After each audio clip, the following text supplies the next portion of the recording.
ओम नमो भगवते वासुदेवाय। भादो मास के कृष्ण पक्ष की एकादशी को अजा एकादशी कहा जाता है। इस दिन भगवान विष्णु और माता लक्ष्मी जी की पूजा की जाती है। हिंदू धर्म में एकादशी का विशेष महत्व माना गया है।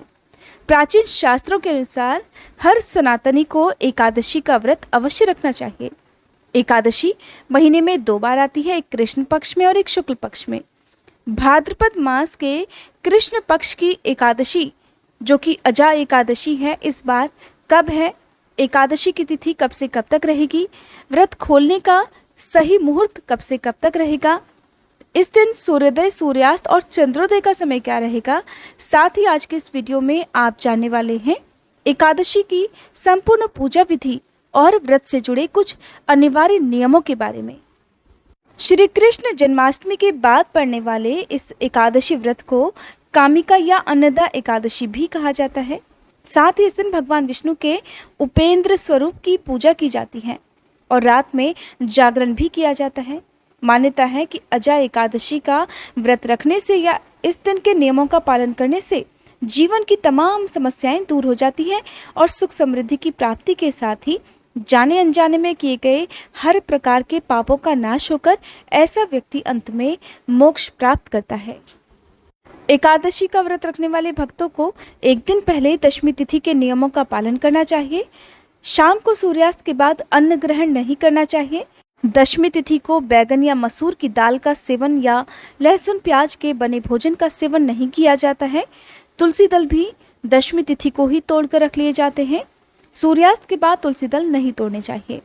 एकादशी के दिन सुबह जल्दी उठकर अपने नित्य कर्मों से निवृत्त होने के बाद स्नान करके साफ स्वच्छ पीले वस्त्र धारण किए जाते हैं। धार्मिक मान्यताओं के अनुसार इस एकादशी व्रत में महिलाओं को बाल धोकर स्नान नहीं करना चाहिए और हो सके तो इस दिन साबुन या शैम्पू का इस्तेमाल भी ना किया जाए। आप सादा पानी से स्नान कर सकते हैं। नहाने के पानी में आप गंगा जल जरूर डालें। तांबे के लोटे में जल भरकर उसमें थोड़े काले तिल डालकर सूर्य देवता को अर्घ्य दिया जाता है ताकि पितरों को भी इस जल से तृप्ति मिल सके और पितरों का आशीर्वाद भी प्राप्त हो सके।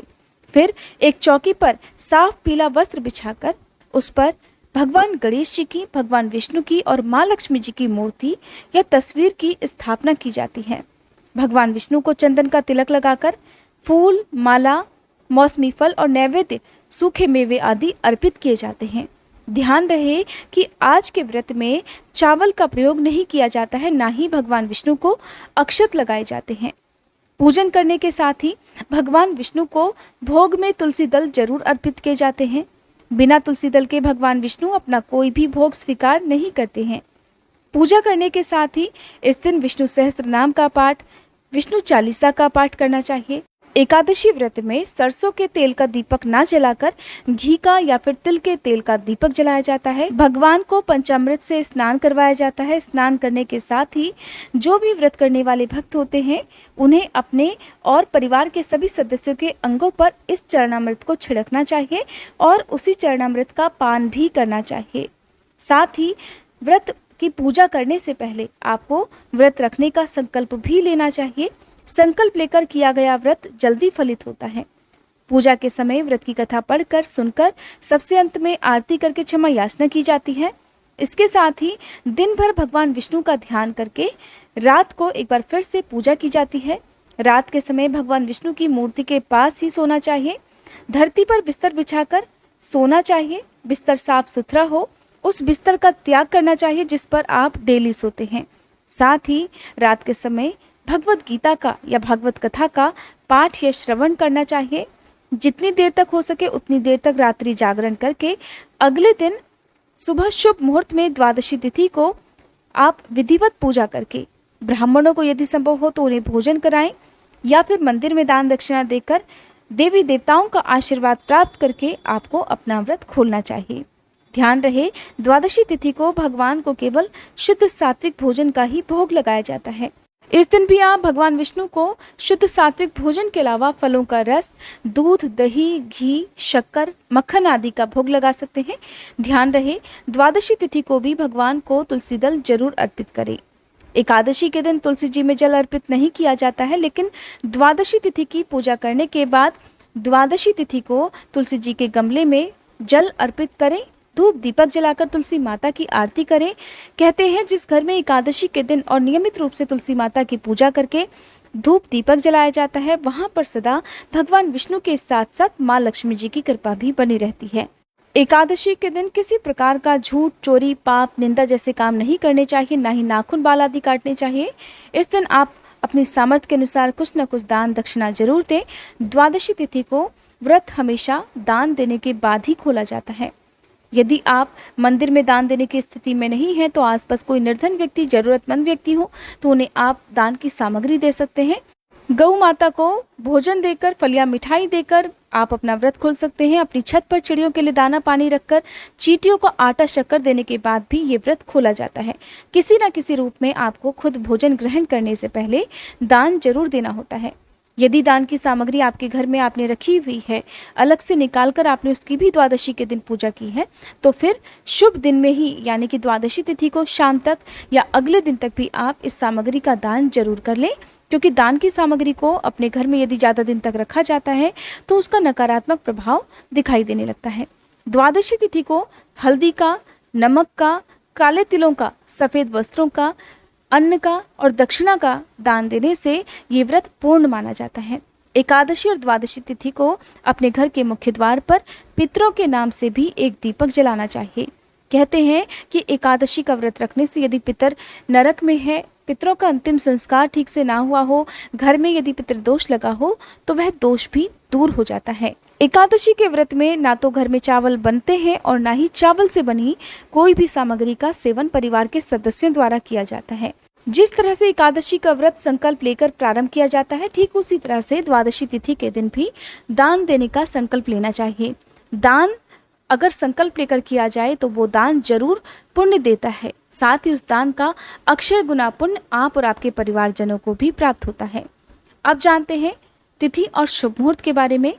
द्वादशी तिथि को भी कुछ ऐसे अशुभ मुहूर्त होते हैं जिसमें भूले से भी एकादशी का व्रत नहीं खोला जाता है। वो समय होता है हरिवासर का समय, और हरिवासर समय होता है जब द्वादशी तिथि प्रारंभ हुई होती है तो उसकी शुरुआत के 5 से 6 घंटे का समय।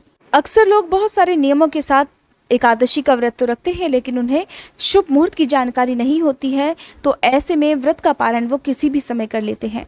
तो आपकी जानकारी के लिए बता दूं कि व्रत हमेशा शुभ मुहूर्त में ही खोला जाता है, तभी एकादशी व्रत पूर्ण माना जाता है। इस बार एकादशी तिथि 2 दिन रहने के कारण व्रत भी 2 दिन रखा जाएगा, 22 अगस्त को और 23 अगस्त को। 22 अगस्त को सभी गृहस्थ जन लोग व्रत रख सकते हैं और 23 अगस्त को एकादशी का जो व्रत है वो द्वादशी तिथि युक्त एकादशी का रहेगा, जिसे वैष्णव लोग रखते हैं, साधु सन्यासी जन रखते हैं। हालांकि गृहस्थ जन भी अगले दिन का व्रत रख सकते हैं। एकादशी तिथि प्रारंभ होगी 22 अगस्त सोमवार की सुबह 3:37 से और एकादशी की तिथि समाप्त होगी 23 अगस्त मंगलवार की सुबह 6:07 पर। उदया तिथि 23 अगस्त मंगलवार को ही रहने वाली है। द्वादशी तिथि प्रारंभ होगी 23 अगस्त मंगलवार की सुबह 6:08 से, जिसकी समाप्ति होगी 24 अगस्त बुधवार की सुबह 8:30 पर। जब व्रत 2 दिन रखा जाएगा तो व्रत के पारण की जो तिथि है वो भी 2 दिन रहने वाली है। तो ऐसे में 23 अगस्त मंगलवार को सूर्योदय का समय रहेगा सुबह 6:09, सूर्यास्त का समय रहेगा शाम 6:49। 24 अगस्त बुधवार को सूर्योदय का समय रहेगा सुबह 6:10 और सूर्यास्त का समय रहेगा शाम 6:48 पर। इस बार द्वादशी तिथि 23 और 24 अगस्त दोनों ही दिन है। जो लोग 22 अगस्त सोमवार को एकादशी का व्रत रखेंगे उन्हें व्रत खोलना होगा 23 अगस्त मंगलवार की सुबह 11:05 से लेकर 11:45 के अंदर अंदर।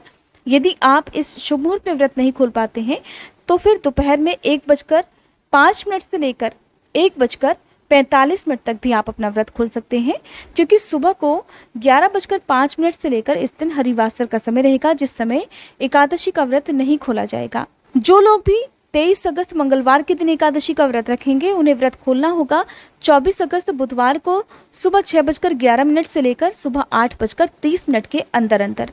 आपको इसी शुभ मुहूर्त में हर हाल में अपना व्रत इसलिए खोलना होगा क्योंकि सुबह 8:30 के बाद से त्रयोदशी तिथि प्रारंभ हो जाएगी, इसलिए आप अपनी जो भी पूजा वगैरह है या दान आदि देना है वो इसी शुभ मुहूर्त के अंदर अंदर संपन्न कर लें। आने वाली वीडियो में आपको हमारे चैनल पर अजय एकादशी की संपूर्ण पूजा विधि और मंत्रों की जानकारी मिलेगी। साथ ही आप सुन पाएंगे व्रत की कथा भी। तो आने वाली इन सभी वीडियोस को हमारे चैनल पर देखने के लिए आप हमारे चैनल को सब्सक्राइब करके घंटी वाला बटन जरूर दबाइएगा। और साथ ही आप हमारे चैनल पर आने वाले प्रदोष व्रत, अमावस्या, पूर्णिमा, इन सब की, और साथ ही हमारे हिंदू धर्म में प्रचलित जितने भी व्रत और त्यौहार हैं, चाहे जन्माष्टमी हो या कोई भी तीज त्यौहार हो, उन सभी की तिथि, शुभ मुहूर्त के साथ साथ व्रत कथा की जानकारी भी इसी चैनल पर देख सकते हैं। आजकल हमारे इस चैनल पर हर दिन नियम से शिव महापुराण की कथाओं के साथ साथ भागवत की कथाएं भी सुबह के समय सुनाई जा रही हैं। अगर आपने इन कथाओं को नहीं सुना है तो आप एक बार जरूर सुनिएगा।